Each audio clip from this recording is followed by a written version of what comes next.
Bab 450. Sekarang Gavin juga sedang belajar membaca dan menulis. Bahkan, dia sudah bisa memahami sebagian besar dari buku teknik pedang 100 dan teknik tombak keluarga Wutari yang dibawa Wira dari kota pusat pemerintahan Jagabu. Wah, seru Salman dan kedua anaknya yang tampak iri. Di Dusun Darmadi, setiap orang bisa menjalani kehidupan yang nyaman asalkan mau bekerja. Mereka juga akan mempunyai masa depan yang cerah, tidak seperti desa tempat Salman tinggal, yang dikelilingi oleh perampok dan pejabat.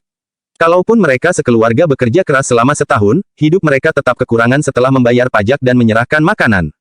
Salman berdecak, lalu berkata, "Aku benar-benar iri sama kalian. Di desa kalian ada orang baik seperti Tuan Wira."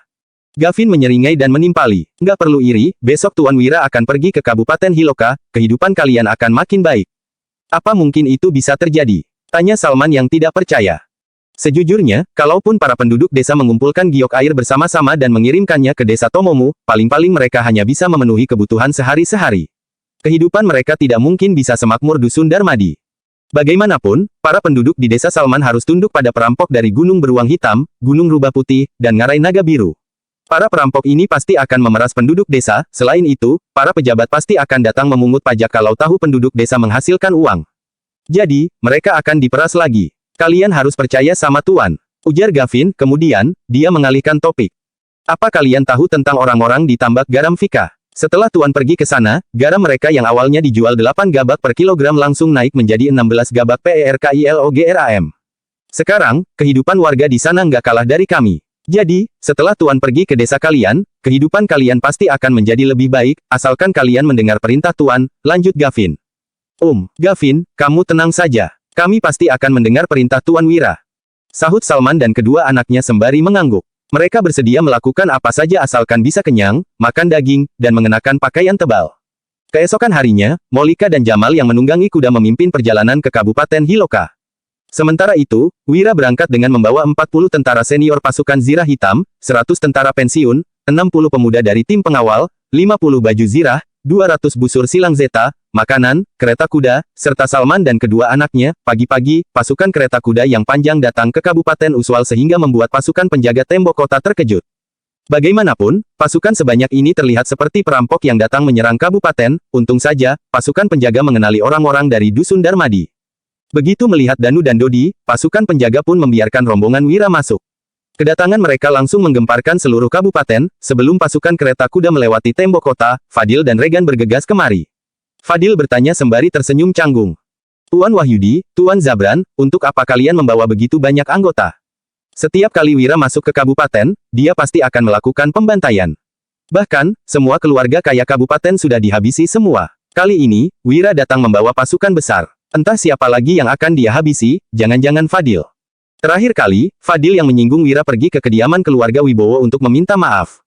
Alhasil, Wira tidak mau menemui Fadil. Beberapa waktu yang lalu, terjadi pemberontakan di Kabupaten Hiloka. Dengar-dengar, patinya bahkan dibunuh. Sekarang, Fadil sudah menyinggung Wira, tetapi Wira tidak menerima permintaan maafnya. Itulah sebabnya, Fadil tidak bisa hidup dengan tenang. Regan yang berada di samping juga tersenyum canggung. Begitu melihat Fadil, Dodi berkata tanpa sungkan. "Minggir, nggak ada urusannya sama kamu." Fadil yang merasa canggung pun mundur. Kemudian, Wira berujar sembari melambaikan tangan. "Tunggu, kami mau pergi ke Kabupaten Hiloka dan membutuhkan baju zirah. Apakah Pak Fadil bisa meminjamkannya?" Dengan alasan memperbaiki baju zirah, Wira sudah mendapatkan 50 baju zirah dari pasukan perbatasan. Namun, pasukan Wira terdiri dari 200 orang. Jadi, sebagian besar dari mereka tidak memakai baju zirah. Kalau pertarungan dengan perampok Wolpin benar-benar terjadi, pasukan yang tidak memakai baju zirah pasti akan terluka parah. Bab 451. Meminjam zirah. Seru Fadil. Ini bukanlah masalah kecil sehingga Fadil tampak ragu-ragu. Ketika melihat ekspresi merendahkan dari Regan yang seolah-olah menganggapnya orang bodoh, Fadil segera mengangguk sembari menjawab. "Kalau boleh tahu, berapa banyak zirah yang dibutuhkan Tuan? Aku akan segera mengutus orang untuk mengumpulkannya." Wira mengernyit seraya berkata, "Cukup kumpulkan 150 set saja. Kota ini juga tidak memiliki banyak zirah yang bagus. Semuanya hanya berupa zirah kulit dengan potongan-potongan besi di dalamnya. Akan tetapi, itu sudah cukup efektif untuk melindungi diri dari perampok gunung." "Nggak masalah. Mohon tunggu sebentar, Tuan." Setelah berjanji pada Wira, Fadil sontak merasa lega dan bergegas mengumpulkan zirah. Kota ini berada di perbatasan. Selain membayar pajak kepada pemerintah pusat setiap tahunnya, mereka juga bertanggung jawab untuk memproduksi sebagian senjata, termasuk pedang, panah, dan zirah. Persediaan dalam gudang di pengadilan daerah, ditambah dengan milik pasukan penjaga, seharusnya bisa mencukupi kebutuhan Wira. Regan juga pamit dan beranjak pergi. Sekelompok orang tampak bergegas menuju pengadilan daerah, namun, sebelum mencapai pengadilan daerah, sebuah kereta kuda mewah menghampiri mereka. Sopir dari kereta itu adalah Tommy. Begitu tirai kereta dibuka, Dian tampak berjalan turun dari kereta bersama Joshua, lalu memberi hormat kepada Wira dan menyapa. "Tuan." Joshua sontak menghampiri Wira dan memeluk pahanya sembari bertanya. "Kakak ipar, kamu pergi kemana? Kakak selalu merindukanmu setiap malam sampai nggak bisa tidur." Uhuk. Wajah Wira pun memerah. Dia segera berdeham dan melihat sekeliling. Danu, Dodi, pasukan zirah hitam, veteran lain, dan para pengawal muda tampak menahan tawa.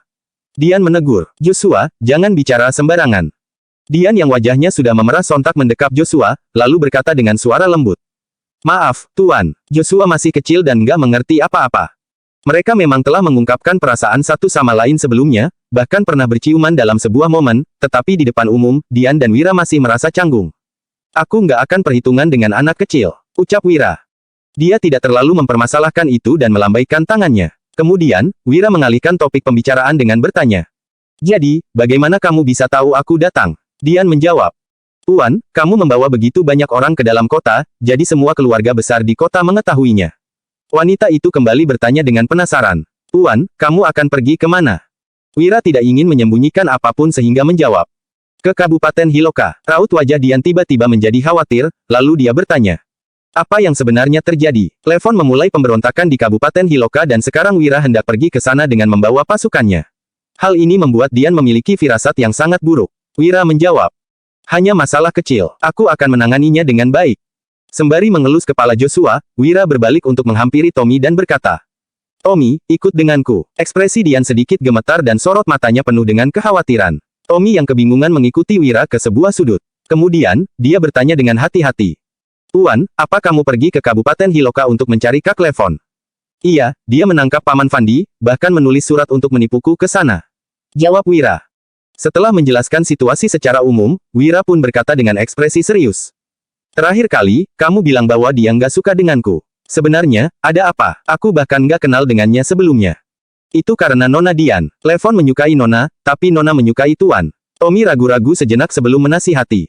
"Tuan, jangan pergi ke sana. Dia sudah ingin membunuhmu sebelumnya. Kalau kamu pergi ke Ngarai Naga Biru, dia pasti nggak akan melepaskanmu. Levon sangat posesif dan akan menghilangkan hambatan apapun dengan segala cara untuk mendapatkan apa yang dia inginkan. Nona menyukaimu. Kalau nggak menyingkirkanmu, dia nggak akan bisa mendapatkan Nona. Itu sebabnya, dia ingin membunuhmu." Timpal Tommy. Tommy melanjutkan lagi. Saat ini, dia memimpin pasukan berkuda dalam pemberontakan sehingga memiliki ribuan perampok di bawah komandonya. Tuan memiliki pasukan yang terlalu sedikit, jadi situasi ini sangat berbahaya. "Aku tahu, tapi aku tetap harus pergi ke Ngarai Naga Biru karena Paman Fandi ada di sana. Ingat, jangan memberitahu Dian tentang ini." "Hatinya terlalu lembut," ucap Wira. Setelah menepuk bahu Tommy, Wira pun berbalik dan pergi. Akan tetapi, dia malah tertegun di tempat. Bab 452. Sesosok bayangan wanita cantik berdiri di belakangnya. Dian berkata dengan ekspresi khawatir.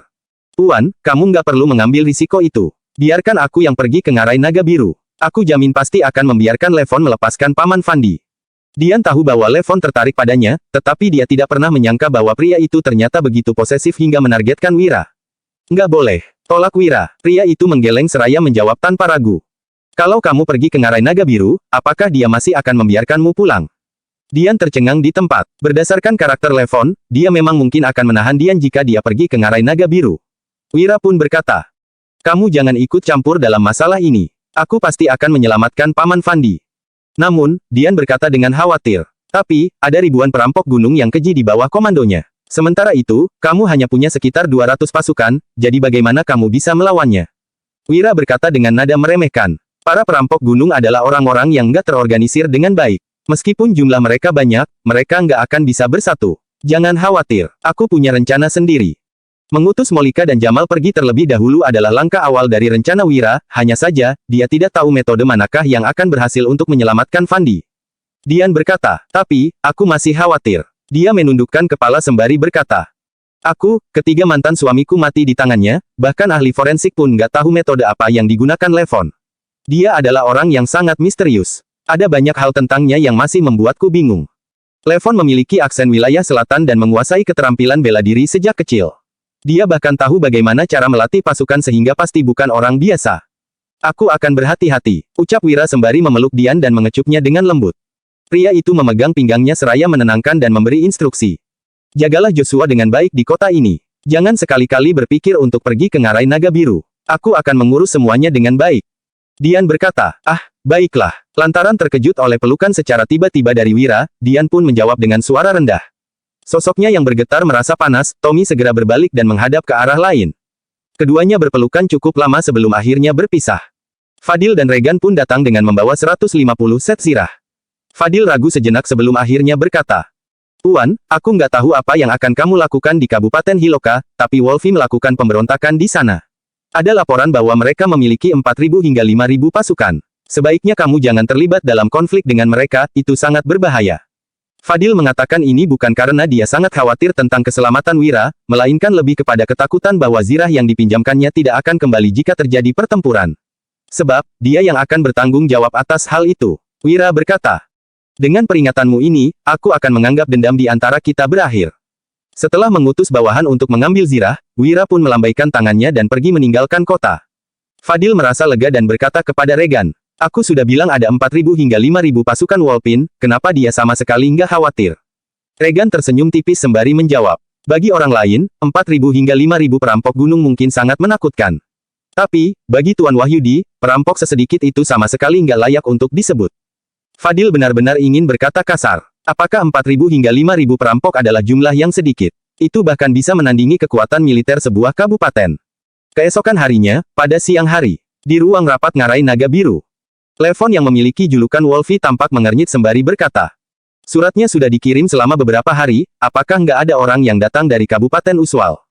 Ucup menggeleng sambil menjawab, nggak ada, rekan-rekan kita sudah mengawasinya, tapi dalam beberapa hari ini nggak ada yang datang. Putu tampak menghela napas. Wira sepertinya menyadari peringatan tersembunyi darinya. Levon tersenyum dingin, lalu berkata, Gigolo itu benar-benar pengecut yang takut mati. Dia bahkan nggak berani datang ke Ngarai Naga Biru. Entah kenapa Nona bisa menyukai pria yang begitu pengecut seperti dia. Ucup berkata, Jenderal, apa yang harus kita lakukan sekarang? Orang yang kita tangkap sudah hampir mati. Levon menjawab, kalau dia mati, tinggal dibuang ke sungai pegunungan. Kalau dia nggak bisa menarik Gigolo itu kemari, itu artinya dia nggak punya nilai yang bisa dimanfaatkan. Levon mengangkat tangan dengan acuh tak acuh, lalu mengalihkan topiknya dengan berkata, ingatlah, kita nggak boleh membiarkan Jenderal Mary mengetahuinya, kita harus melakukan ini dengan diam-diam. Bab 453. Ucup berkata sambil tersenyum, Jenderal, jangan khawatir, Jenderal Mary nggak akan menyadari ini. Dia sedang pergi berlibur ke Gunung Rubah Putih bersama Jupiter selama beberapa hari ini. Tatapan Wolfi berubah menjadi serius. Dia berkata, serahkan semua rekan dari Gunung Beruang Hitam dan Gunung Rubah Putih kepadanya. Beri wanita itu kekuasaan sepenuhnya agar dia nggak bolak-balik di antara kedua gunung itu. Dengan alasan mengendalikan pasokan makanan, baik Jupiter maupun Blacky, mereka telah setuju untuk mengirimkan bawahannya untuk direorganisasi. Hanya dalam beberapa hari, 1.000 orang telah dikirim kemari. Ucup berkata dengan terkejut, itu adalah 1.000 orang. Pemimpin mereka akan menjadi kekuatan terbesar kedua di pegunungan ini. Putu menasihati, Jenderal, jangan biarkan Jenderal Mary mengendalikan mereka. Keputusan mengenai kekuatan militer adalah masalah hidup dan mati, juga harus tetap berada di tangan kita. Jenderal Mary baru datang dan mungkin nggak selaras dengan kita. Bagaimana mungkin kita bisa memberikan kendali atas 1,000 orang kepadanya? Levon menjelaskan, jangan khawatir, biarkan dia berkuasa selama beberapa hari saja, memangnya dia bisa membawa pasukan itu pergi. Kemudian, Levon mengubah topik pembicaraan dengan berkata, Pak Putu, kirimkan surat untuk Gigolo itu dulu. Bukannya dia ingin membeli giok air. Suruh dia datang ke Ngarai Naga Biru untuk bernegosiasi denganku. Kalau enggak, jangan harap dia bisa membeli satu pun giok air. Selama bisa menipu bajingan itu kemari dan membunuhnya, Dian pasti akan menjadi milik Levon cepat atau lambat. Baik, Jenderal, sahut Putu dengan perasaan tidak berdaya. Saat belum memimpin pasukan, Levon masih bersedia mendengarkan sarannya. Kini, ketika kekuatan militer dan sumber dayanya makin banyak, dia malah lebih sibuk dengan masalah asmara. Apakah ini yang dinamakan penguasa sejati? Namun, Putu sudah tidak bisa mundur lagi sekarang. Tiba-tiba, ada suara teriakan dari luar pintu. Gawat, Jenderal, terjadi masalah besar. 15 menit yang lalu, 2 ekor kuda tiba di Ngarai Naga Biru yang membawa Molika dan Jamal, dengan suara berisik, sekelompok perampok Wolpin mendekati mereka sembari memegang pisau dan tombak. Seorang perampok berseru, turun dari kuda dan serahkan barang berharga kalian. Sialan, apa kamu buta? Kamu bahkan nggak melihat siapa pemimpin kami. Molika, ketua Yispohan. Dia adalah teman dari ketua kalian, Wolfie cepat laporkan pada ketua kalian. Seru Jamal. Dia berbicara demikian seraya mengeluarkan 2 kapak dari tas kuda dan menggantungkannya di atas bahunya.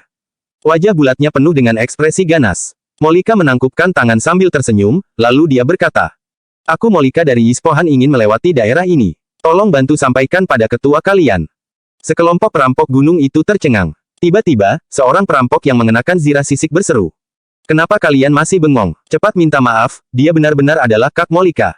Para perampok segera meminta maaf. Melihat perampok itu, Molika pun turun dari kudanya, lalu menangkupkan tangan seraya berkata, "Kamu adalah sobat Dadan." Dadan memuji, "Tuan Molika punya ingatan yang bagus. Saat kamu minum bersama ketuaku, padahal aku hanya berdiri di samping untuk menuangkan anggur." Dadan yang kini menjadi pemimpin tim tampak menangkupkan tangan dan membungkuk dengan penuh semangat. Kemudian, dia melanjutkan, "Nggak disangka, Tuan Molika ternyata mengingat namaku." Molika memapah Dadan untuk berdiri dengan kedua tangannya. Seseorang bisa menjadi pahlawan karena memulai dari hal kecil. Kala itu, sobat Dadan hanya menuangkan anggur, tapi sekarang kamu sudah menjadi pemimpin.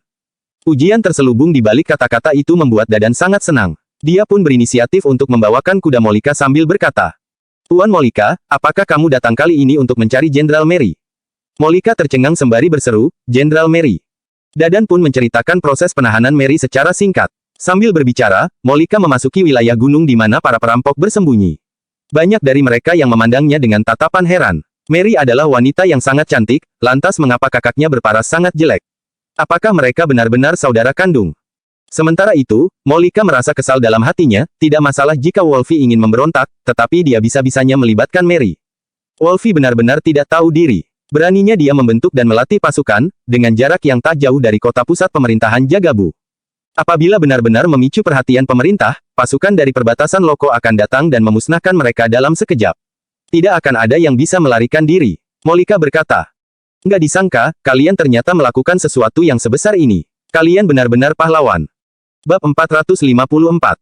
Molika terus menyanjung mereka. Dia mengalihkan topik pembicaraan dan berkata, "Kali ini, aku bukan hanya datang untuk menemui adikku, tapi juga mengunjungi pahlawan hebat." Dadan bertanya dengan terkejut, "Pahlawan hebat?"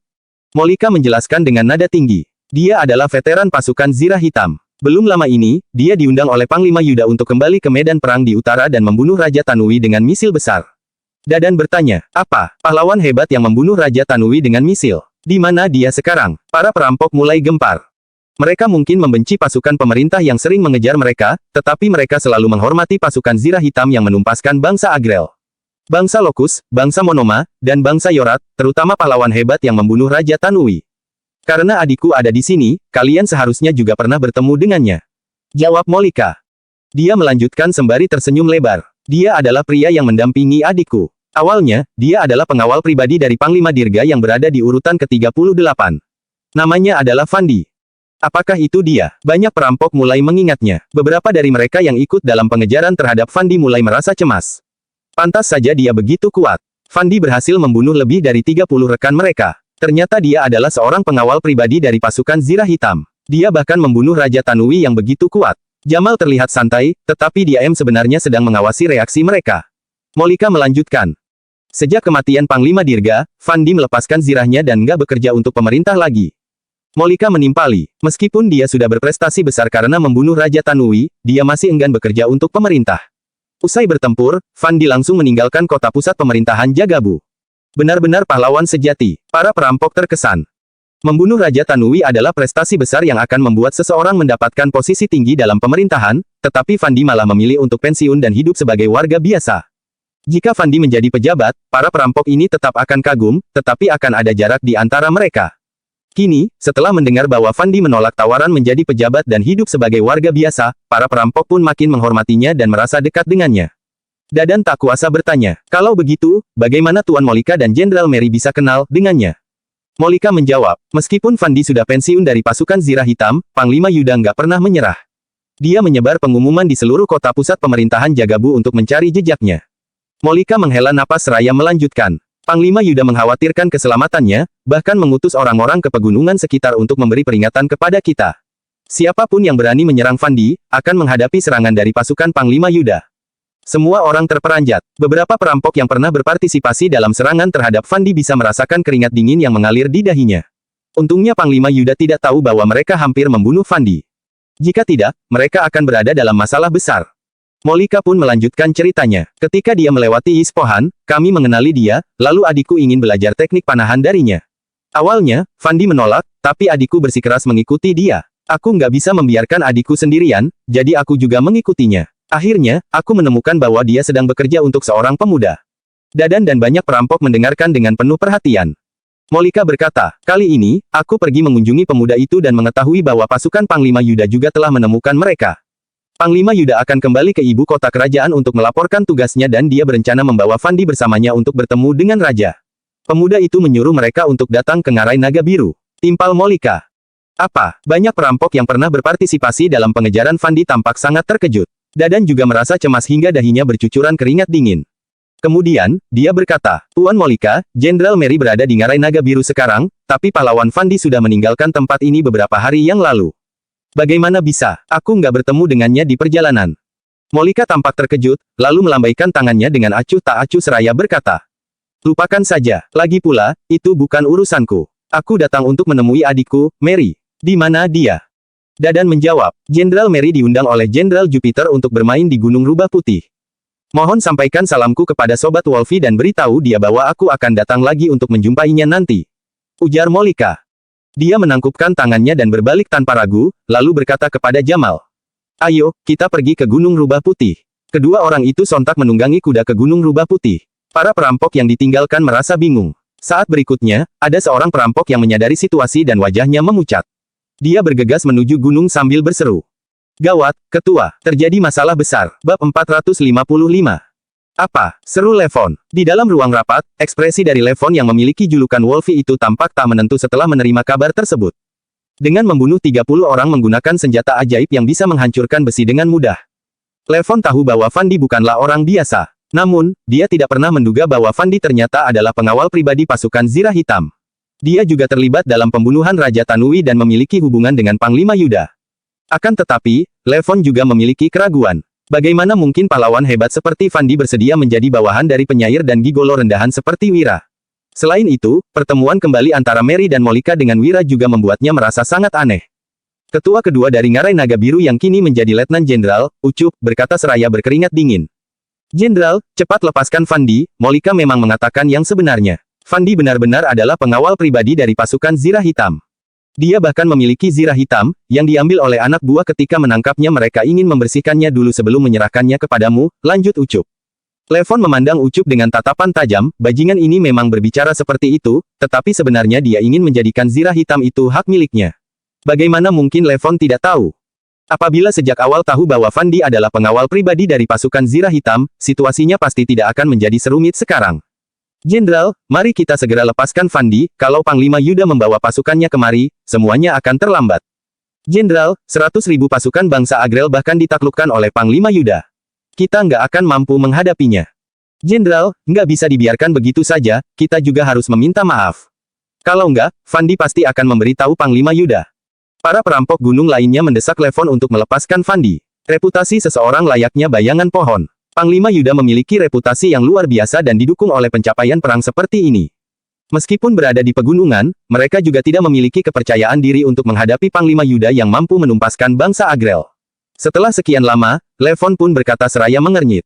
Pak Putu, bagaimana menurutmu? Putu pun melihat sekeliling. Levon sontak melambaikan tangannya, lalu sekelompok perampok beranjak pergi dan hanya menyisakan mereka di dalam ruang rapat.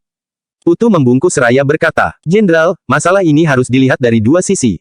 Levon yang ingin mendengarkan sarannya pun berkata, mohon arahanmu, Pak Putu. Putu memicingkan mata sembari menjelaskan. Pertama, ini adalah jebakan dari Tuan Wahyudi yang berasal dari Dusun Darmadi. Dia menyalurkan pesan melalui Molika dan menggunakan nama Panglima Yuda untuk mengancam kita. Hal ini supaya kita ketakutan dan melepaskan Fandi si pengawal pribadi pasukan Zirah Hitam. Meskipun cukup mengagumi Wira, sebagai penasihat di Ngarai Naga Biru, Putu tentu mengingat tanggung jawabnya, yaitu membuat strategi dan rencana untuk membantu keberhasilan dari pemberontakan di pegunungan. Aku juga merasa begitu, ujar Levon. Dia mengangguk sembari bertanya. Bagaimana dengan hal lainnya? Putu menjelaskan dengan ekspresi serius. Tuan Wahyudi bukan orang sembarangan. Dia jauh melebihi ekspektasi kita sebelumnya. Levon berbicara dengan nada meremehkan. Bukannya dia hanya cendekiawan yang pandai menulis puisi rendahan. Dia bahkan belum menjadi sarjana kabupaten. Apa yang harus ditakutkan darinya? Putu membantah seraya mengernyit, Jenderal, jangan meremehkannya seperti itu. Kalau Tuan Wahyudi benar-benar sepayah itu, bagaimana mungkin sosok hebat seperti nona muda keluarga Wibowo, Molika dari Yispohan, Jenderal Mary, dan Fandi si pengawal pribadi pasukan Zirah Hitam, bersedia bekerja untuknya? Pasti ada alasan yang tidak kita ketahui. Aku nggak percaya kalau dia sehebat itu. Aku hanya ingin tahu bagaimana menangani situasi ini dengan baik, ucap Levon dengan raut wajah yang terlihat sangat suram. Dia tidak akan pernah mengakui bahwa pemuda yang disukai oleh Dian itu lebih hebat darinya. Putu menjawab, lepaskan Fandi. Melihat Levon yang mengernyit, Putu pun menasihati. Tetap mengurung Fandi di sini paling hanya akan memancing Wira kemari, membunuhnya hanya akan memuaskan dendam pribadimu, tapi nggak akan memberikan manfaat besar bagi tujuan kita. Apabila Fandi benar-benar membunuh Raja Tanui dan juga Panglima Yuda hendak membawanya ke ibu kota kerajaan untuk menghadap Raja, hal itu akan menjadi bencana besar bagi kita. Jadi, melepaskan Fandi adalah pilihan terbaik. Jelas Putu. Levon hanya tersenyum dingin. Meskipun memahami alasan tersebut, dia tidak rela bahwa langkah pertamanya akan berakhir seperti ini. Putu menimpali. Jenderal, kalau ingin mencapai tujuan besar dalam pemerintahan ini, kamu harus mengabaikan urusan pribadi. Dia masih berusaha untuk meyakinkan Levon dengan berkata, tugas utama kita sekarang adalah merekrut dan melatih semua perampok di Pegunungan Jata untuk persiapan keperluan mendatang. Levon berkata dengan tatapan suram, aku pasti akan melatih pasukan, tapi aku juga harus mendapatkan Nona Dian. Putu bertanya seraya mengernyit. Bagaimana kalau Fandi benar-benar seperti yang dirumorkan? Levon tampak mendongak, lalu mendengus sembari berkata. Ngarai naga biru mudah dijaga dan sulit dijebol. Apalagi di musim dingin seperti ini, pegunungan akan segera diselimuti salju. Apa yang bisa Panglima Yuda lakukan kalau datang kemari?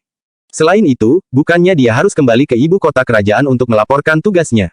Berapa lama dia bisa menetap di sini? Hingga saat itu, aku akan mengusirnya. Siapa yang berani melawanku di Pegunungan Jata? Bahkan, Jupiter dan Blackie pun harus tunduk padaku. Seru Levon. Putu memandang Levon seolah-olah sedang melihat idiot. Dia berkata, Jenderal, apakah kamu nggak melihat reaksi pasukan? Begitu mendengar Panglima Yuda, mereka benar-benar terkejut dan ketakutan. Kalau kita benar-benar menunggu kedatangannya, kemungkinan besar mereka akan menyerah sebelum bertarung, bahkan ada yang mungkin berbalik menjadi pengkhianat.